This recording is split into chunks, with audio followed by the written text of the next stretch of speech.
আমার জ্বালায় আমি বাঁচি না। কি ব্যাপার, মানিব্যাগে টাকা নেই কেন? হায় ভগবান, দাদাবু যদি জানতে পারে। আচ্ছা, তাহলে মালু দিদিরই কাজ।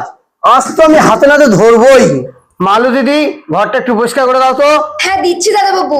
এবারে দেখি কি করে বাঁচে। মালু দিদি, এটা কি করছো?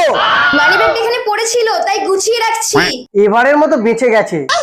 ধরা তো নিশ্চয়ই পড়বেই। চুটকি মা চল।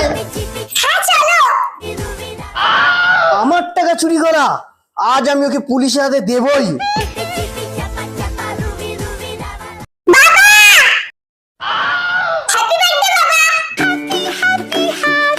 চুটকি মা, টাকা কোথায় পেয়েছিস? দাদাবাবু, চুটকি আমাকে টাকা দিয়েছিল। বাবা, আমি তোমার মানিব্যাগ থেকে টাকা নিয়েছিলাম,